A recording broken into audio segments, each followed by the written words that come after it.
Welcome, welcome, welcome to another podcast with Outcast Chronicles. I'm David. Hey, what's up? My name is Brian.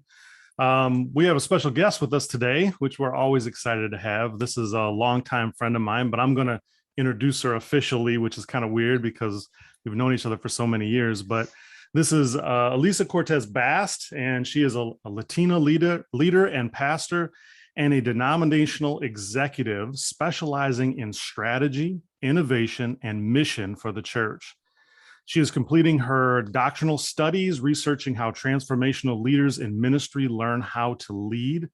She is a wife and mom, mentor of young women, speaker, writer, and for various blogs on leadership, mission, and more. Welcome.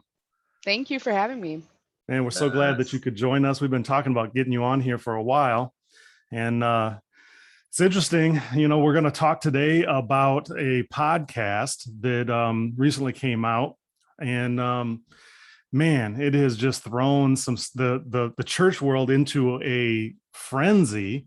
And listening to it, to be honest, has had so many mixed emotions for me. But the way I learned about it is, Elisa texted me and said, "Hey, have you checked out this podcast?" And I'm like, "No, what is it?" And she's like, "Everybody's talking about it. You got to listen to it." And so I popped it up and I threw it to Dave, and I'm like, "Man, this is crazy." And so what we're talking about is the rise and fall of Mars Hill, which is a podcast that was done by Christianity Today. And if you haven't listened to it, I want to encourage you to do that, because you might not understand what we're talking about if you haven't heard it. But if you have, you will know exactly what we're talking about. And the thing that's so crazy is oh my goodness, it brought up so much stuff. We've been doing this whole series on church hurt. Yes. And man, it fit right in with what we were talking about in so many ways. And so we wanted to bring you on. We know that you have had experience with church hurt yourself. And honestly, I think anybody who's been in the church for longer than 10 years has probably had some experiences that they could talk about. That's true. But some unique ones, right? Being in leadership, I think, puts you in a unique place. And this podcast was interesting. So I just wanted to start off just by getting a little bit of your insight as an experienced female leader in the church. What was your initial thoughts about the podcast? It's challenging, especially for people who are women leaders in the church. Mark Driscoll is always kind of this, it's like a ghost, in the background. He's like the archetype of complementarian leadership. He's the guy who's always going to tell you you're wrong for stepping behind a pulpit. And so I was kind of intrigued to hear just kind of what happened inside of the church setting. And at the same time, just bracing myself for hearing just some of the narrative I still hear when I go into some churches today.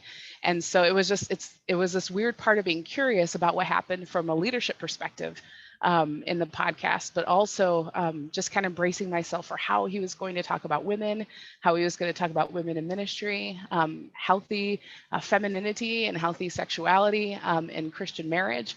And so it was on a lot of levels, just fascinating. And there are times when I had to pause and stop the podcast to be like, I'm okay. This is okay. I'm going to be all right. And a few times to kind of just, look at my husband, EJ, and just be like, this is not right. If you did this to me, this is not right. So it was a mix of a lot of things for this household as I was listening to it. That's crazy. See, I didn't know very much about Mark prior to this. I mean, there wasn't a whole lot that I had ever interacted with him. I mean, just, kind of an ancillary hearing about,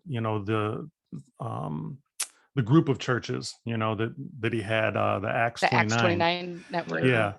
And so I'd heard about that. And then, of course, I was familiar with the Mars Hill in Grand Rapids, with Rob Bell. Yeah. And so that had its own, weirdness about it, that I've always dealt with. But then hearing about this, so I didn't really know much about him as far as what his take was on women in the ministry. And so for you saying that, dive a little deeper into that. What was your experience in that?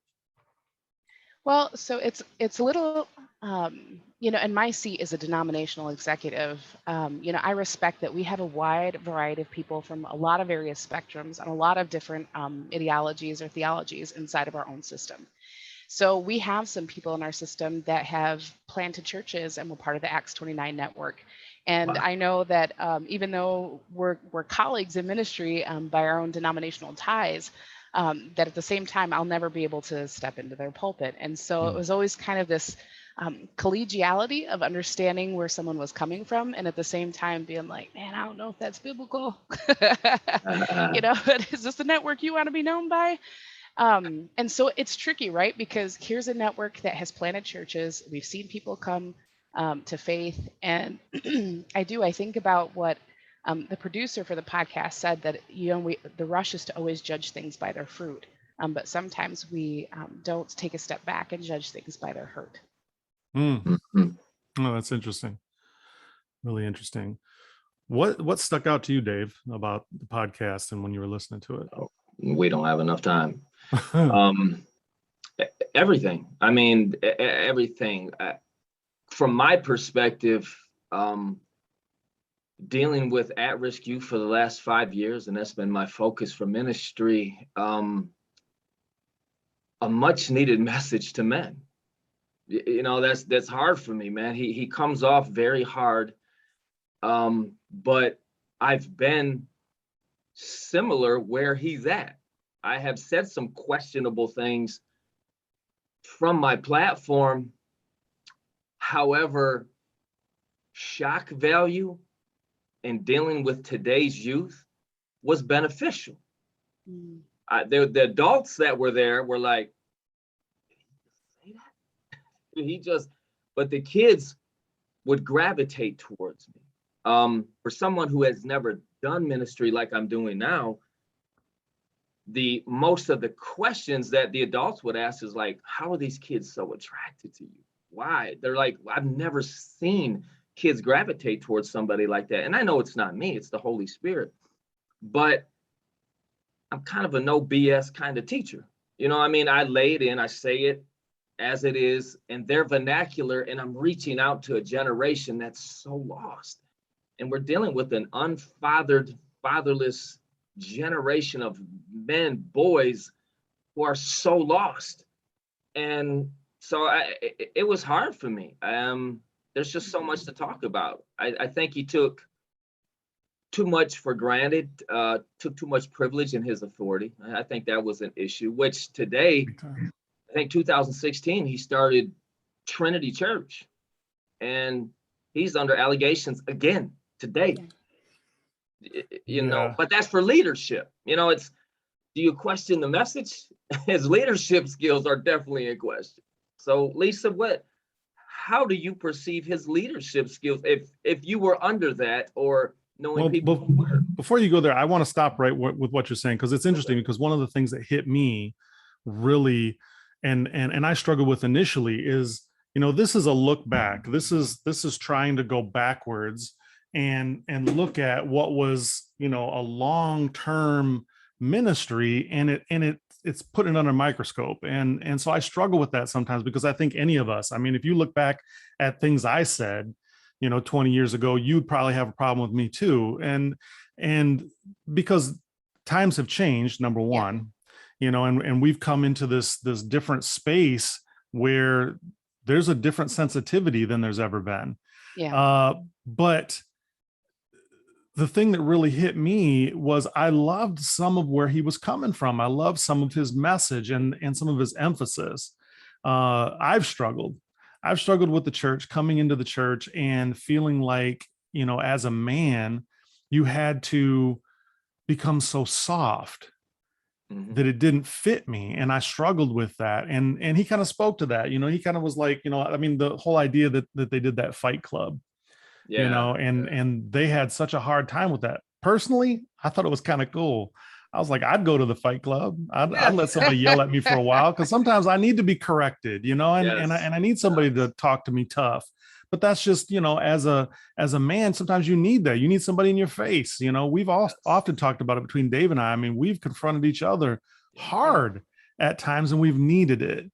And so I struggled with that a little bit. I felt like that, was sometimes we look back and we nitpick at stuff and we go, no. But I understand the other side of it, right? Which is, he said that to men, but then he was treating women wrong. And I think that it's possible to have an emphasis on men and still have an emphasis on women too, from that standpoint, and have a good balance there. So I struggle with that. What are your thoughts, Lisa, on that? Well, having done work with at-risk youth too, I mean, there's a part where the strong language, or at least the strong calling out, feels very loving. And I would say, and again, I appreciate your perspective, Brian, of just trying to figure out, like, how do you judge something that happened 20 years ago by the current contextual moment? We're in a different place. But at the same time, as I think about the church 20 years ago for myself, it was this sense of, like, women were carrying the load. We were the ones showing up to church and getting the kids ready and stuffing them in the van.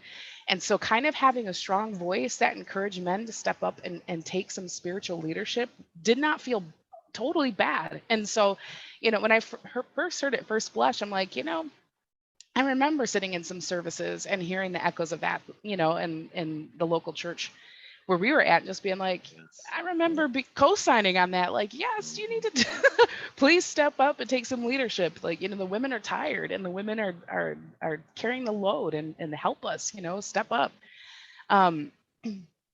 And so it's hard because it's, in a retrospective, you're trying to figure out what happened where he had a strong message to men and then all of a sudden, like, turned the corner and objectified women and encouraged them to treat their wives horribly. You're just like, it's so hard when you have somebody rise with such a strong message and their own junk is not dealt with, because it always comes out. It just always comes out. And early on, when you listen to him early on and the way he talked about the way they were forming the church, talking about it being, a group of leaders, and a group of elders, and each one accountable to each other, and multiple teachers, and sharing the platform. And I mean, that's fantastic in my eyes. I mean, I love that model. I think that's the original church model. And so, but at some point there was a veering away from that, and he became, the emphasis. And when I look at that, it just hits me as that evolution. I've seen it personally. I've seen it.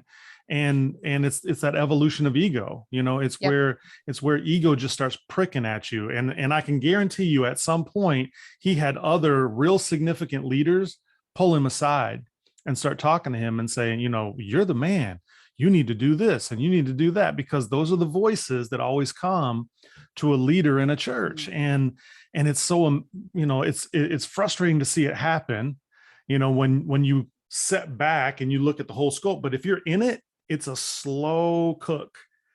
It doesn't happen fast. And so people, I'm sure, when they listen to this podcast, they go, oh, how could any of his congregation or any of his leaders ever do this?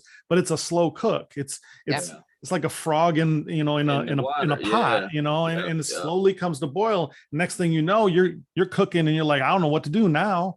He's got too much power, and so I've lived it and seen how that plays out. And so it's not something to where it's like, wow, that was, it was always that way, or it was terrible from the beginning. It's one of those things where the enemy gets in. And that's something that Tracy kind of helped us with, talking about how the enemy will corrupt us, and come in and begin to cause us to make different decisions that open the door for him to do things. And that's something we have to be on watch about. So, I'm gonna push back a little bit on you if I can, please, real quick, David.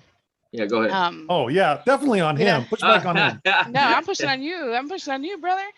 I would say that there is the work of the enemy, and I would say there is also just the stuff in your flesh that is not dealt with. Because when you're pressed, whatever is in you comes out, and there is nothing that pressure cooks you like celebrity. When you start to become big and accountability feels like people not supporting your God dream, instead of it feeling like good correction and community.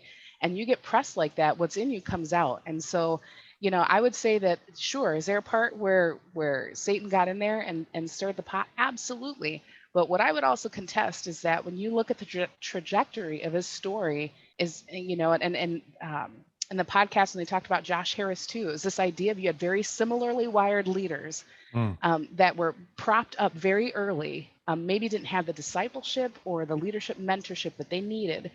And then when they were pressed, what was in them came out. Josh Harris disoriented into deconstructing his own theology, and Mark Driscoll completely imploding, just in a flurry of pride. You know, what is in you will come out. That's Correct. That's really good point. I believe that.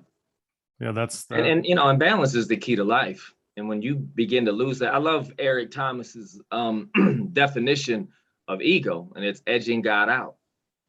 You know, you get to a point to where, you know, it's always the three things: the lust of the flesh, the lust of the eyes, and the pride of life. I mean, everything comes down to that. But it's just, it's really hard when I honestly believe there's people who have good history through Mars Hill. I believe some men's lives were changed. I know for everything that I've went through for the last 10, 15 years, it convicted me listening to him talk to men. And it's just like, man, if somebody would have been in my face like that, I would probably have a different outcome in my life right now. But no one spoke up. Like, well, I'm not gonna say that, because Brian, he did. He was bold, man. He was New Old Testament on me, which was cool. You know what I'm saying? And so, I've been in the position of needing to be corrected and couldn't receive. But how he came across, if you were getting that every Sunday, the conviction to even want to mess up would really slow down a lot. You know what I'm saying? Because he was busting people out, man. He was like, this cat is bold, man. I don't want to be on Front Street, you know? So that was tough for me. That was, it was really hard. But, you know, it's just unfortunate that balance lost its way somewhere in the course of what? He started at 96, is that right? For like 12, 14 years that church went on, you know? And, you know, what can you say? You know, he's a question, leadership skills a question. He was not trained, for sure. You know, I mean, he doesn't have a long list of masters and doctorates, and that's hard, because is that the qualifying factor to run a ministry? Yeah. I had a title. Yeah, and that's hard, because I would argue that no. You know, I mean, historically, we've seen a lot of great ministry come out of people who just had a passion. But I would say that I'm hard pressed to find a historical example where people had thriving, fruitful ministry that did not have a team that held them accountable, or did not have mentors that held them accountable. And so I would say that to me feels like the secret sauce. But again, you know, I look at those, I can't remember, I think it was the episode for how they treat women, and the William Wallace posts. Yes. And again, it's how we behave when no one knows who we are, the things we feel permission to say, you know, that, and you're just like, man, your internal stuff was quickly unraveling and out of order. And you had no mechanism around you for people to hold you accountable. No, you know, and the one person who's probably closest to you, you know, which would have been your wife, you freely told her that if she has anything to say to you, she needs to shut up. Right.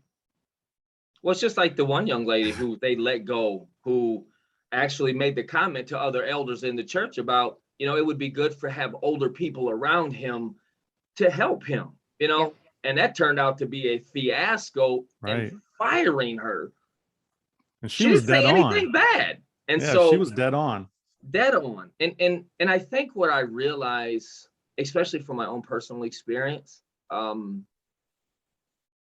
it's a real tough road when you're exposed. Yeah. It's really hard. It's humbling. It's full of rejection, especially when you're insecure in and of yourself.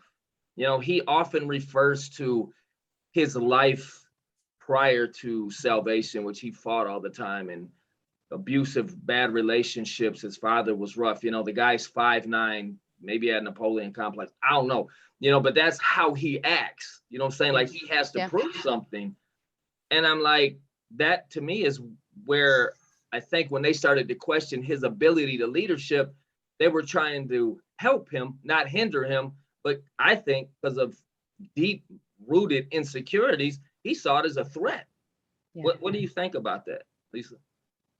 Well, I mean, growing up in the charismatic tradition, there's a part where we tend to classify things that challenge, especially our flesh, as being like people not supporting our vision or speaking against the Holy Spirit. So even like cautionary road signs like slow down, or maybe not yet, we're just like, why are you on my dream, and this is not the Lord, and this, I had this word tell me this, and this prophet told me that, and it is simply the goodness of God saying you need to get some stuff in order before I walk you into that. And if you are prideful, if you got any of that lingering around, it's just like, oh, that's the enemy. That is people discouraging me. They're not for my dream. And I see that more often with young leaders, that you're just like, you are scheduling a takedown when nobody can say anything to you because it feels like the devil. And it's just people who love you or that are saying, look, you need to take some time or get this squared away before you walk into that. Wow. Yeah. So One of the things that they were saying that how they were pushing back on the whole hearing from God thing, I was struggling with that, because I believe God speaks. I believe we can hear him, and I believe he calls people. And so the fact that Mark was talking about the fact that, he was called and this is what God told him to do, I don't have a problem with that. To me, that's the way you enter into the ministry. You don't get in the ministry because you just decided one day that I'm just going to go into here. I mean, right. If you don't have a call, I'm not going from that standpoint, because I want to know he's with me, like Moses, right? I'm not going unless you're with me. But the flip side of it is that he hadn't dealt with his stuff, right? And one of the things that we've said many times is the most dangerous creature on earth is an insecure man.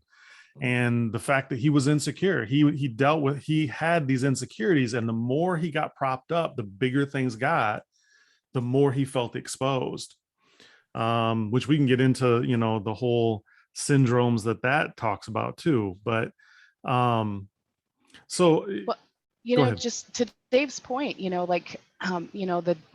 I would say that the devil is exceptionally patient. There are times when he'll just, he'll stick you like, he's holding you up in a street corner. But again, like for the slow cooker of 10 years, if he could destroy someone's ministry, and then I think, Dave, that's what you're talking about. When you're exposed like that, when all your stuff comes to light at once, and it's not just you, now it's the fallout of many, many, many, many people. Yes. That's I don't want to call it a huge win for the enemy, but at the same time, if I was going to leverage my ducats, I would wait for the slow cooker for some folks, because the damage of that, the fallout of that. You look at how many people walked away from Christianity altogether. Yeah. Is worth it. Why would you take the fast train when you could slow train that thing and really do maximum damage? Well, and that's the thing, when we talk about the enemy and we talk about spiritual warfare, what I've witnessed more so than anything else is the strategic nature that he has, and the fact that he is willing to just work to set things up, because the enemy has no power to actually take you out. He just doesn't have that power.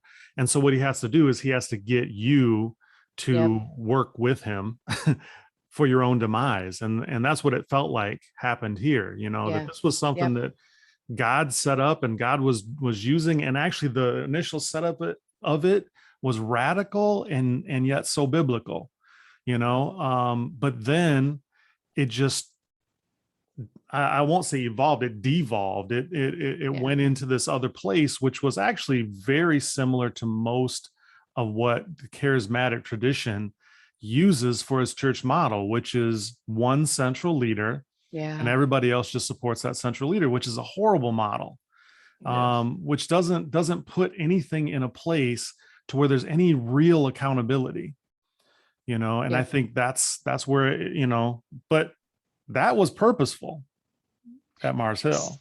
Yes. So let me just say so I appreciate that the moderator, I think it's Mike, kept talking about like it was reformed. And I just need to say, like, I wish he would have taken the time to clarify what he meant by that, because the reformed process very rarely has a leader up at the front, not propped up, not accountable, even by the theology, but especially by the governance structure, that is not how a reformed system works. There's a high level of accountability, both locally and within the church, to ensure that you don't have those kinds of like propped up charismatic leaders that self-implode and take the church down. I mean, it's just, it's as when I think about the traditional reformed structure, that is not at all how it functions. It's a Presbyterian structure in that sense. But so there was one part where I'm like, oh, please stop saying that's the reformed people, because it's not.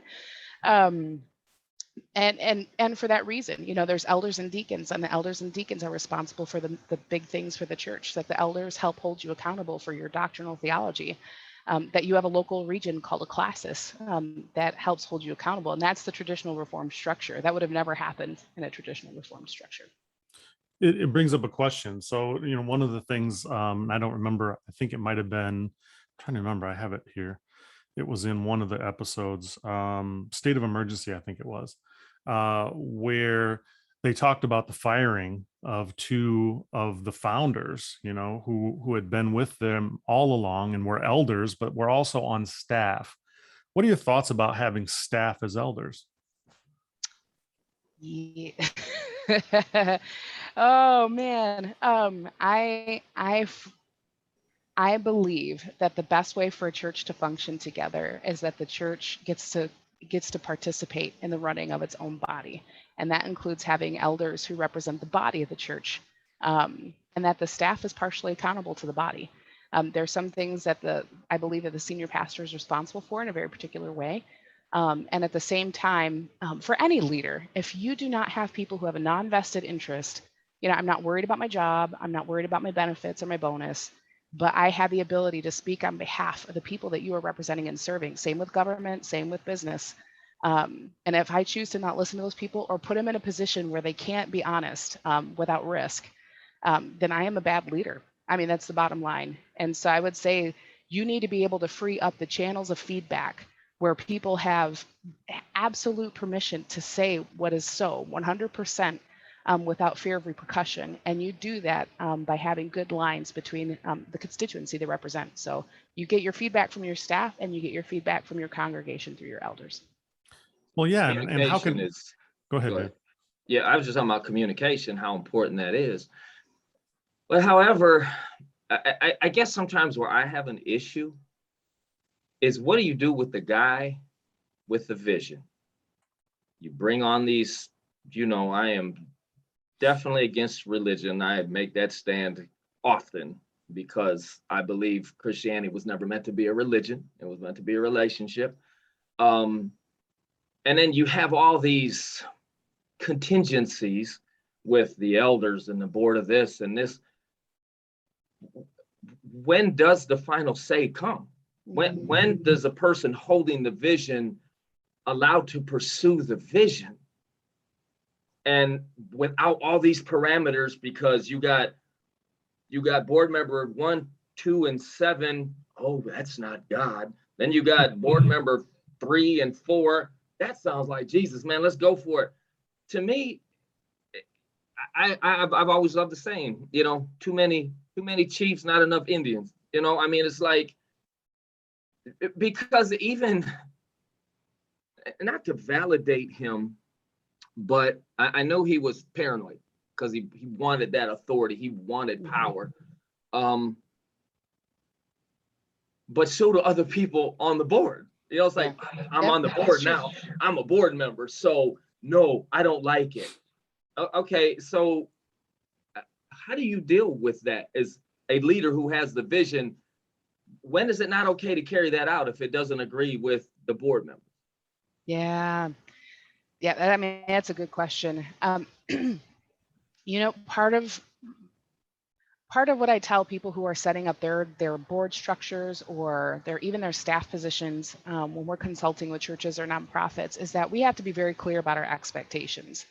Because people will, if you don't say, and you're like, oh, everybody knows, if you're a board member, this is, they just know what to do, and people don't know what to do. You have to tell them, like, this is what this is, and this is hard for people who don't like, the rules written down. But there's sometimes when the expectations are written down, then everybody knows how to behave, or at least know what's expected of them to behave. And we get anxious about doing that with our senior pastor, because, you know, he or she, you know, like if they're the vision bearers, then we shouldn't be putting parameters on them. But there's some ways of behavior, you know, when you come into my house, you know, there are rules of behavior when you come into my house, you know, and it's not because I hate you, it's because of the running of the house. And so there's a part where when you are able to have that kind of open, honest conversation where you can take that to the Lord, and there's a high level of trust in the room, then you should be able to set good expectations that you regularly revisit. You have to regularly revisit. Is this still working? And where people have the permission to be honest and say, look, you know, this isn't working because we can't hold you accountable, or this isn't working because as a board member, you talk, but you don't do anything. You know, and you need to be able to say, our expectations say this, you know, and is this still appropriate? Is this working? So, yeah, so let me jump in there, Dave. So when you're talking about the organization of the church, what we saw is a swing, right? There was a swing from, you know, the Reformed tradition of setting up leadership to this piece, and part of it was from frustration, which is what Dave's talking about, this frustration of I can't ever get anything done. Everything's got to go between committees, it's got to go to votes, it's got to go do all this stuff, and I can't just move forward to where it's swung on that pendulum all the way over here to where you just have one guy who hears from God and you can't question his authority. And we're seeing a swing back, right? We're seeing this swing back where we've got to find that middle ground. Yeah. And one of the things that I've noticed is because churches, when they begin to grow, they feel the need to set people and get people into authority and into elderships, and they end up putting people in there who aren't proven. You know, they haven't been established in their faith. They haven't been established in their ability to, number one, understand and interpret the Bible, you know, and scripture. And then number two, have enough comfort to be able to speak up against somebody who's a very charismatic leader. And I think that, you know, that's something that I've experienced quite a bit. Is, you know, you have people, and in this case, it was a pastor who was a novice, right? And the Bible says we're not supposed to put novices in places of authority like that for this particular reason. They haven't dealt through those things. They haven't processed the way they need to. Yep. It's and the hard part is that, and to Dave, I hear your point, because there's a part then the swing back means that you have committees that completely disempower or emasculate the leader, because then they're just like, oh, we can't have that happen again. And then now you completely have like drained any kind of ability to you know, lead, you know, with some fierceness and intentionality and dedication, because now a committee has to stamp and approve that, and you're like, that is not what this was intended to do either. So it's tricky.